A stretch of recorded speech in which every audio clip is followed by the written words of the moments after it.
भगवते वासुदेवाय। हे प्यारे भक्तों, हे गीता अनुरागियों,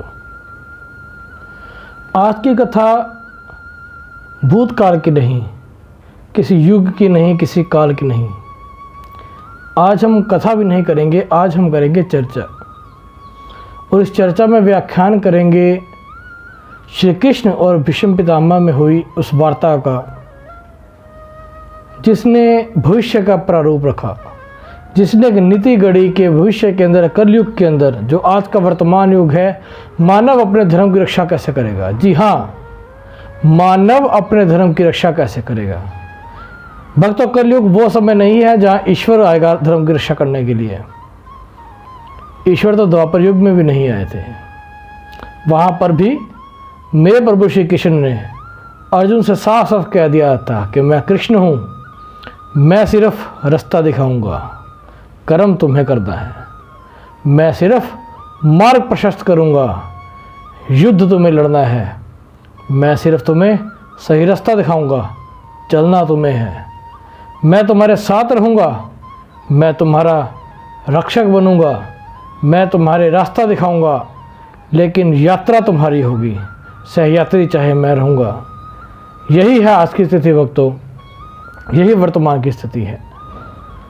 जब जब धर्म के ऊपर हानि होती है, तब तक ईश्वर स्वयं नहीं आते, तब तब ईश्वर किसी न किसी रूप में आते हैं। लेकिन हम क्यों आसपास ढूंढते हैं, हम क्यों ढूंढते हैं कि हमें ईश्वर किसी और रूप में मिले। हम उस ईश्वर का रूप अपने अंदर क्यों नहीं देखते। मुसीबत के समय में, आपत्ति के समय में हम हाथ जोड़कर किसी और के अंदर से ईश्वर को क्यों ढूंढते हैं। क्यों ना हम खुद किसी के लिए ईश्वर बने, हम अपने अंदर का वह ईश्वर का तत्व जगाएं और खुद भगवान का स्वरूप बनकर किसी की सहायता करें। यही शिक्षा है भक्तों, यही आज का नियम है। आज की परिस्थिति में, इस कलयुग में, ईश्वर के द्वारा दिखाए गए मार्ग पर चलकर, उनके द्वारा लिखे गए ग्रंथों को पढ़कर, श्रीमद् भागवत गीता को पढ़कर, गीता अनुरागी बनकर ही आप श्रीमद् भागवत गीता के उपदेशों को सही अपने जीवन में धारते हुए इस युग के अंदर अपने जीवन को यापन कर सकते हैं और अपने धर्म की रक्षा कर सकते हैं भक्तों। इसी को साबित करती हुई ये कथा, बड़ी छोटी सी कथा, और इस कथा का एक एक शब्द बड़े ध्यान से सुनिए भक्तों, क्योंकि एक एक शब्द अपने आप में एक वक्तव्य है महान, जो आगे आने वाले जीवन में, वर्तमान जीवन में हर पल आपको किसी न किसी स्थिति में अवश्य ही काम आएगा भक्तों।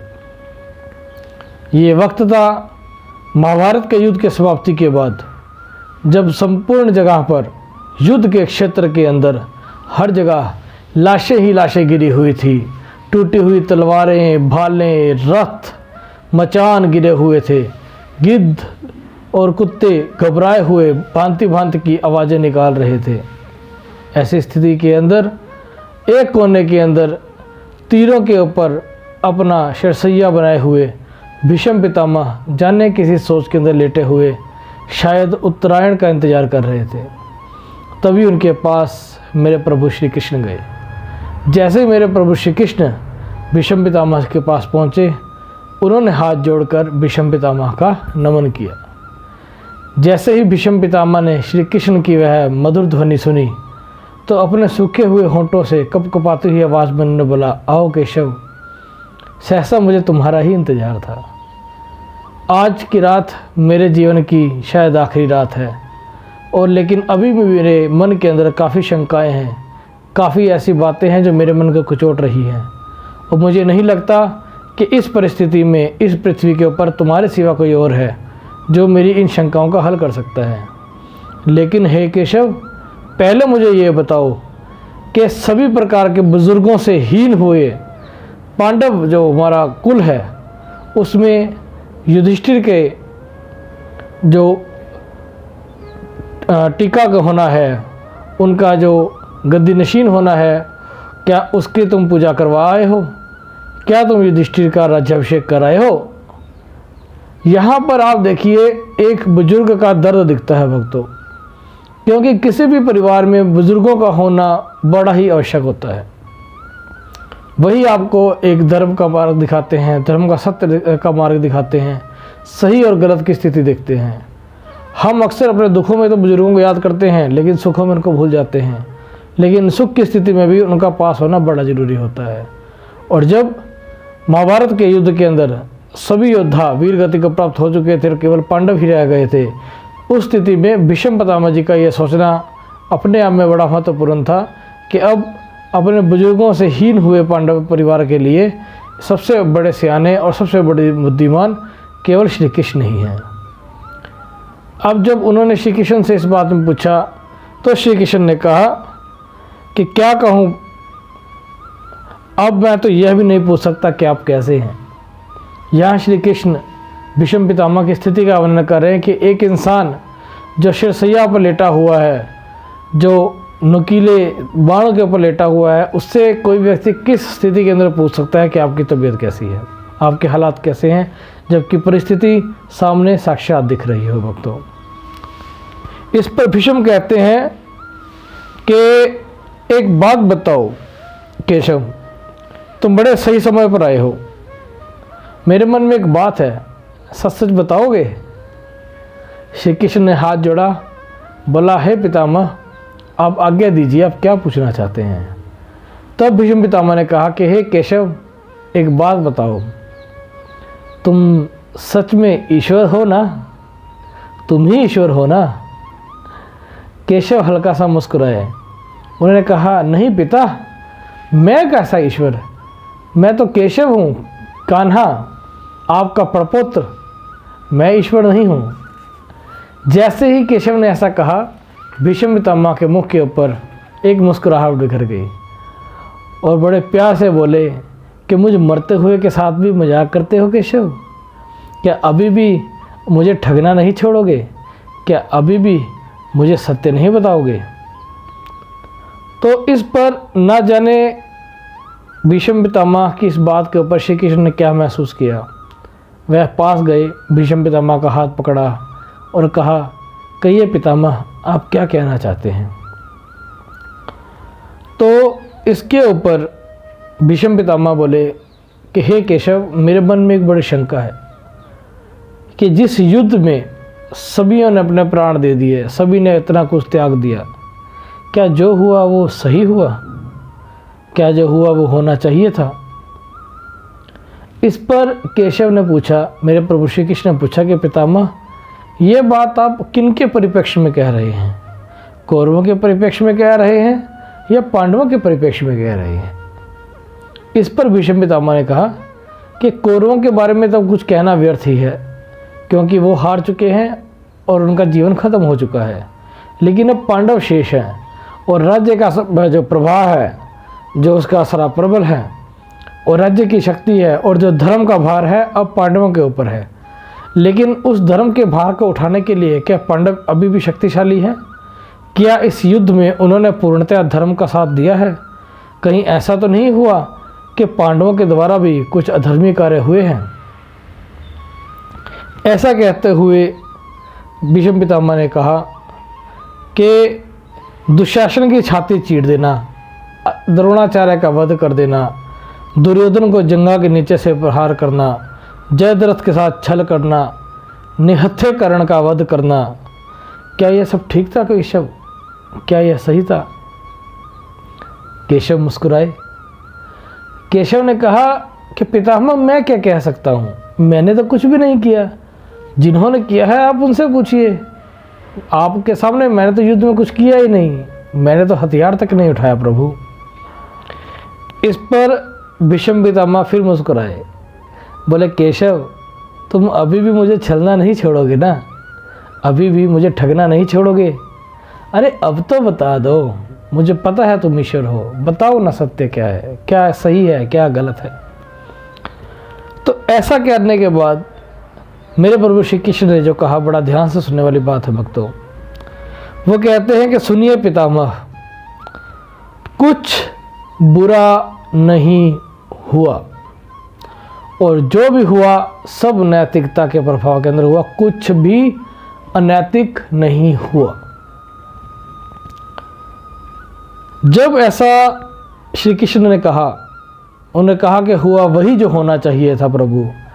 तब भीष्म पितामह थोड़े से हैरान हुए। उन्होंने कहा कि केशव, ये तुम कह रहे हो? तुम मर्यादा पुरुषोत्तम श्री राम के अवतार, तुम इस युद्ध में इतनी मर्यादाओं के भंग होने के बाद भी इसको नैतिकता बोल रहे हो? ऐसा बोल रहे, इसके अंदर कुछ गलत नहीं हुआ। तो इस पर मेरे श्री कृष्ण ने क्या कहा, इसको बड़ा गौर से सुनिएगा भक्तों। मेरे श्री कृष्ण कहते हैं कि हे पितामह, इतिहास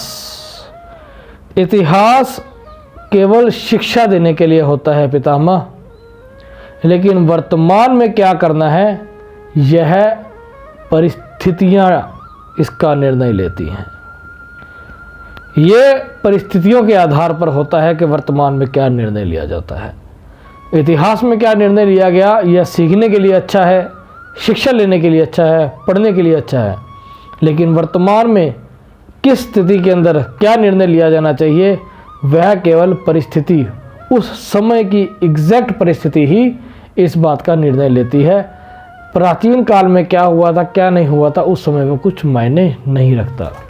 यह कथन बहुत बड़ा बात है अपने बीच में जो मेरे प्रभु श्री कृष्ण ने कही, और यह आज के इस युग के अंदर भी हर जगह इस बात का अपना ही महत्व है कि जब भी कोई विपत्ति काल आती है तो उस समय उस स्थिति में लिया गया निर्णय ही सही या गलत जो होता है साबित होता है, ना कि इतिहास वहाँ किसी काम आता है। भक्तों, हमारा गौरवशाली इतिहास रहा है, हिंदुत्व का गौरवशाली इतिहास रहा है, लेकिन हम उस इतिहास को लेकर ही बैठे नहीं रह सकते।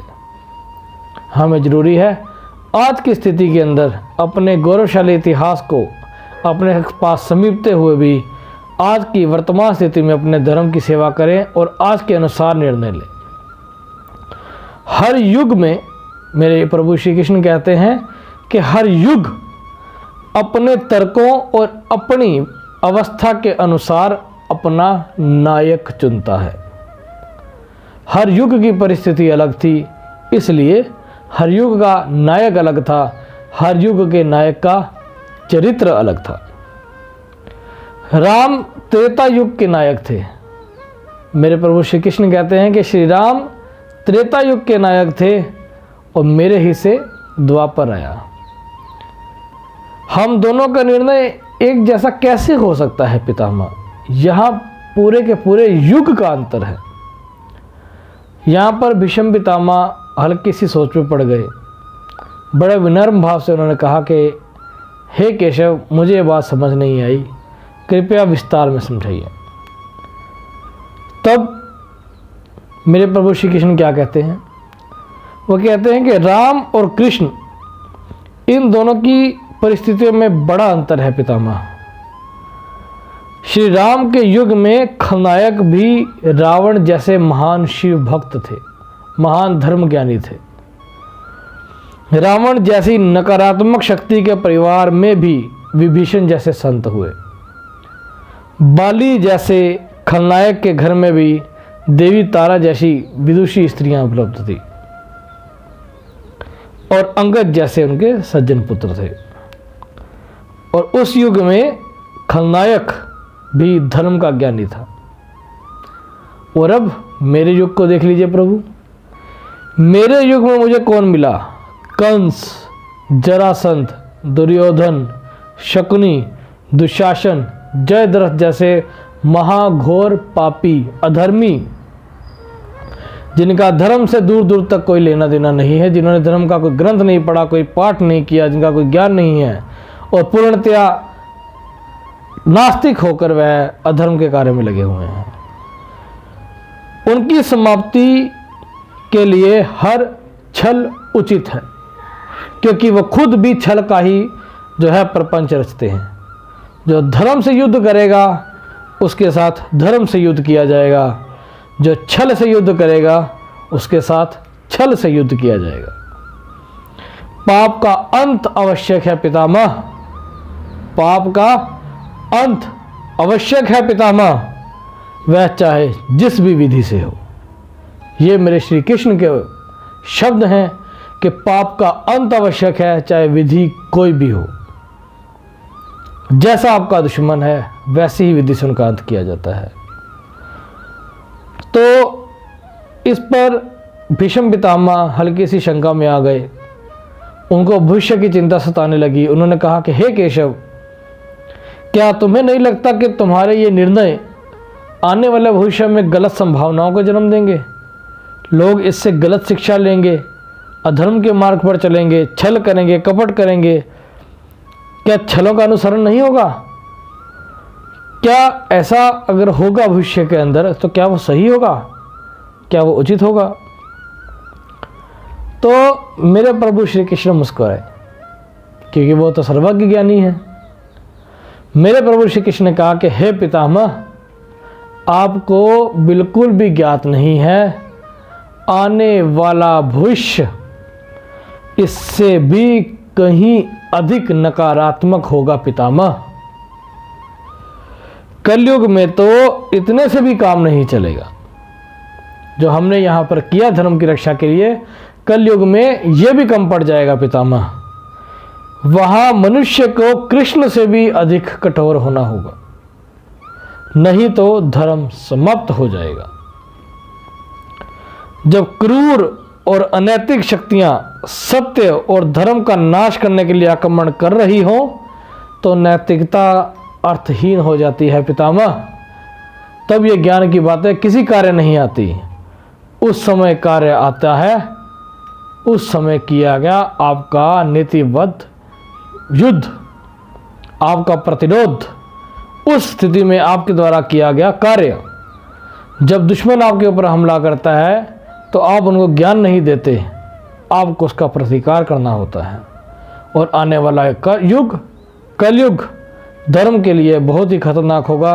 और वहाँ धर्म वाले मनुष्य को, धर्म की रक्षा करने वाले मनुष्य को सभी नीतियों को एक तरफ रखते हुए परिस्थिति के अनुसार निर्णय लेकर धर्म की रक्षा करनी होगी। और भविष्य को तो यह सीखना होगा कि कैसे अपने धर्म की रक्षा करनी है। तो इस पर पितामह बोले कि हे केशव, क्या धर्म का नाश संभव है? अब तो ये द्वापर युग की बात है, जब केवल हिंदू धर्म ही होता था और हिंदू धर्म सनातन धर्म जीवन शैली थी। वहाँ धर्म का मतलब किसी जात से संप्रदाय से नहीं था, वहाँ धर्म का मतलब जीवन की एक शैली से था। तो इसलिए पितामह ने पूछा कि हे केशव, क्या धर्म का नाश संभव है? और अगर है तो क्या साधारण मनुष्य इतना शक्तिशाली है कि उसे रोक सके? यहाँ पितामह ये कहते हैं कि अगर कोई शक्ति इतनी शक्तिशाली हो जाए कि वो धर्म का नाश करने के बराबर हो जाए तो मनुष्य की क्षमता उसके सामने कुछ भी नहीं रह जाएगी। लेकिन इसके ऊपर मेरे केशव ने क्या कहा, यह सुनने वाली बात है। मेरे कृष्ण ने कहा कि हे पितामह, सब कुछ ईश्वर के सहारे छोड़कर बैठना, इससे बड़ी मूर्खता और कोई नहीं है। आप ये सोचो कि ईश्वर आपकी रक्षा करने लिए आएगा तो आप सबसे बड़े मूर्ख हैं। धर्म की रक्षा, स्वयं की रक्षा आपको स्वयं करनी है। धर्म के मार्ग पर चलते हुए करनी है, ईश्वर के दिखाए हुए दिशा निर्देशों पर चलनी है। लेकिन चलना तुम्हें ही पड़ेगा, अपनी रक्षा करनी तुम्हें खुद पड़ेगी। ईश्वर बाहर से नहीं आएगा, तुम्हें अपने अंदर ईश्वर को पैदा करना होगा, तुम्हें योद्धा बनना होगा, तुम्हें धर्म की रक्षा करनी होगी। जब ऐसा मेरे प्रभु श्री कृष्ण ने कहा तो उन्होंने आगे क्या कहा कि ईश्वर स्वयं कुछ नहीं करता, मैंने भी युद्ध में कुछ नहीं किया। ईश्वर सिर्फ मार्ग दिखाता है, वह मार्ग प्रशस्त करता है, वह केवल मार्गदर्शन करता है। लेकिन उस मार्ग पर चलना मनुष्य का होता है। अपने कंधे पर अपने धर्म की जिम्मेवारी लेते हुए मनुष्य को ही आगे चलना होता है। सब मनुष्य को ही स्वयं करना पड़ेगा। यहाँ मेरे केशव ने कहा कि हे पितामह, आप मुझे ईश्वर कहते हैं ना, आप ही बताइए, इस पूरे महाभारत के युद्ध के अंदर क्या मैंने कुछ किया?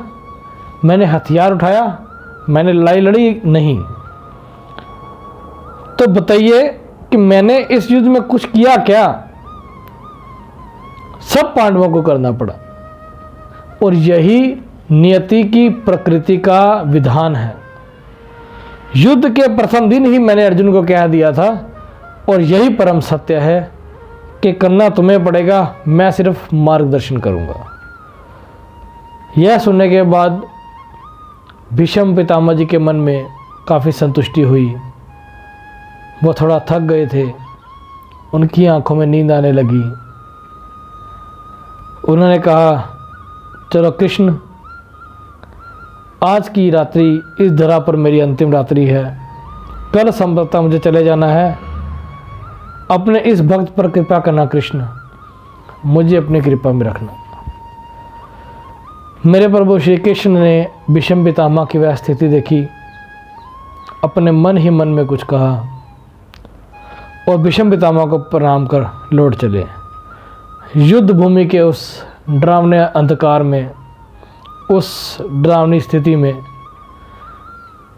भीष्म पितामह को छोड़ते हुए और जीवन के भविष्य का एक सूत्र देते हुए, एक रास्ता दिखाते हुए कि जब अनैतिक और क्रूर शक्तियां सत्य और धर्म का विनाश करने के लिए आ रही हों, तो नैतिकता का पाठ आत्मघाती होता है।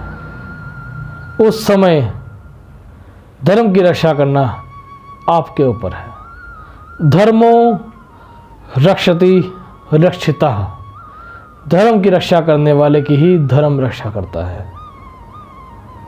ओम नमो भगवते वासुदेवाय।